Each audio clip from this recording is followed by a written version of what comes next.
Meu nome é Geraldo Ventura, nós vamos ver nessa videoaula uma planilha no Excel, como construir uma planilha no Excel para efetuar cálculo de juros compostos. Então a forma de juros compostos é juros igual a capital, 1 mais I, esse I é a taxa, e N é o período, menos 1. A taxa e o período, obviamente, devem estar na mesma unidade de referência. Então seria o seguinte, eu tenho aqui uma fórmula onde eu entro com o capital, por exemplo, R$ 5.000, com uma taxa, por exemplo, de 3,6% ao mês, e num período, por exemplo, de 5 meses. Ele me gera aí o valor dos juros compostos, que é R$ 967,18. E aqui um botão para limpar, correto? Então o que eu vou fazer para ganhar tempo é copiar.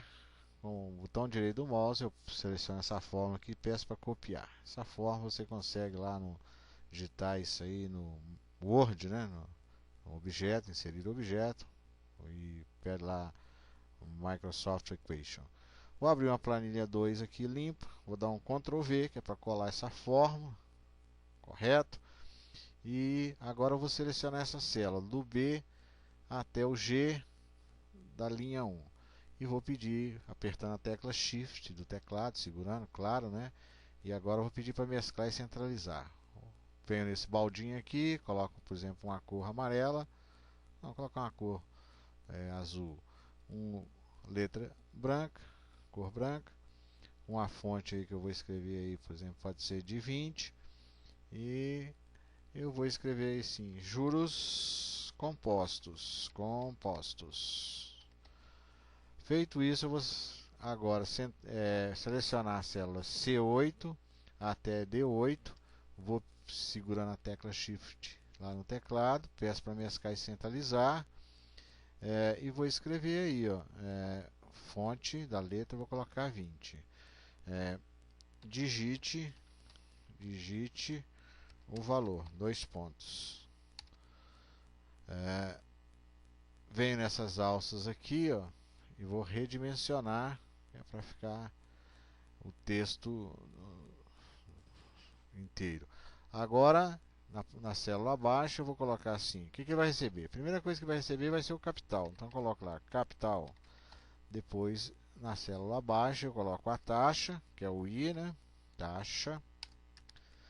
Na célula abaixo, eu coloco o período, que é o N, período.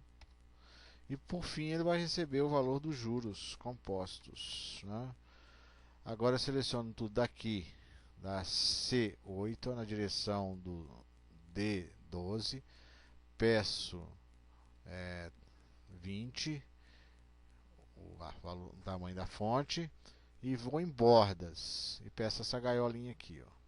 E aí eu venho nessas alças redimensionando isso daí, correto?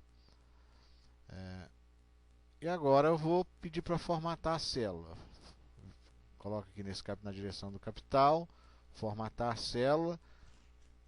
Capital é moeda, 2 casas após a vírgula, dou OK. Depois eu seleciono essa célula aqui, coloco taxa, formatar a célula, a taxa é porcentagem. Eu vou colocar só com 2 casas após a vírgula. Se você quiser colocar 3, 4, se altera. No meu caso, eu vou deixar com 2 casas após a vírgula. Dou OK. Período pode ser geral mesmo. E juros é dinheiro. Peço para formatar a célula moeda. OK. Agora eu vou escrever a fórmula. Vou aumentar esse campo aqui. Dou um igual. Toda fórmula em matemática começa com igual. O que vai receber? O capital. A primeira coisa que ele recebe é o capital. Ora, o capital está nessa célula aqui, ó, é aqui que ele vai entrar, na D9. Eu clico aqui, ele já escreve para mim, mas em compensação ele fica piscando aqui, pulsando aqui. Então você tem que ter muito cuidado nessa hora, e você clica aqui novamente, ele para de piscar, você pode continuar digitando. O que vai aparecer? Uma multiplicação. Multiplicação é asterisco. Feito isso, eu vou abrir um parêntese, 2, 3.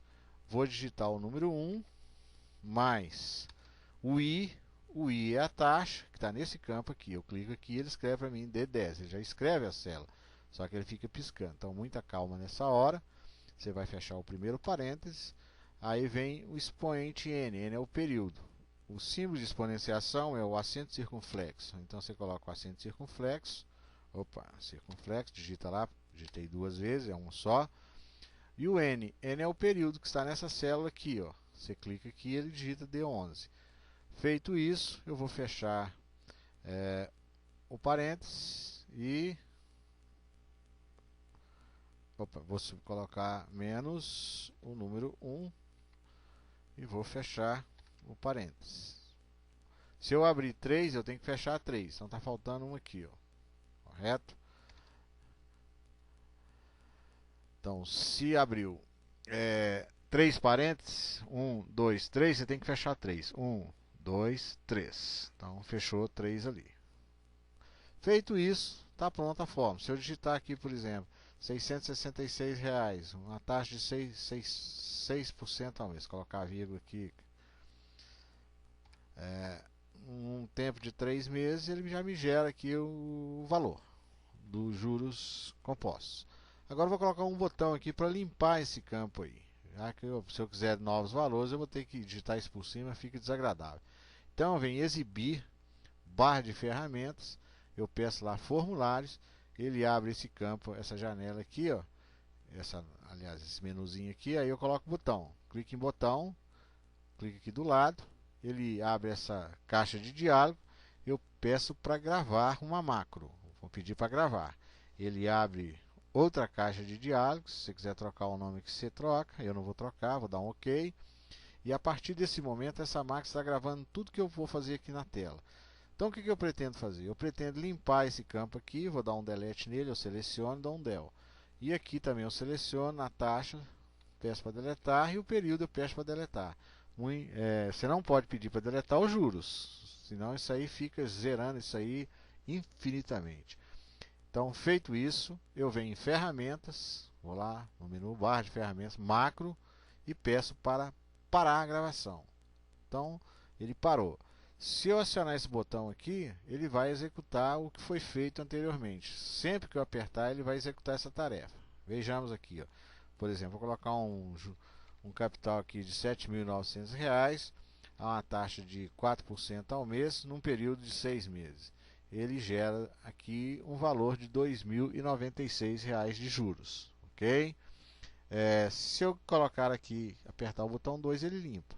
Só que ficou feio o botão 2, então eu vou com o botão direito do mouse, eu peço para editar o texto, eu venho aqui e peço limpar, fica mais bonito. Seleciono tudo, troco a fonte, por exemplo, em negrito, tem que selecionar o texto e peço em negrito. E aí os recursos que você já conhece, tira essa coisa daqui e está pronto. Então se eu digitar aí R$8.000, uma taxa de, deixa eu pagar isso aqui, de 6,7% ao mês. Num período de 5 meses, ele gera esse capital e aí, aliás, esses juros compostos, né? R$3.064, e com esse botão aqui você pode limpar a planilha. Até a próxima videoaula.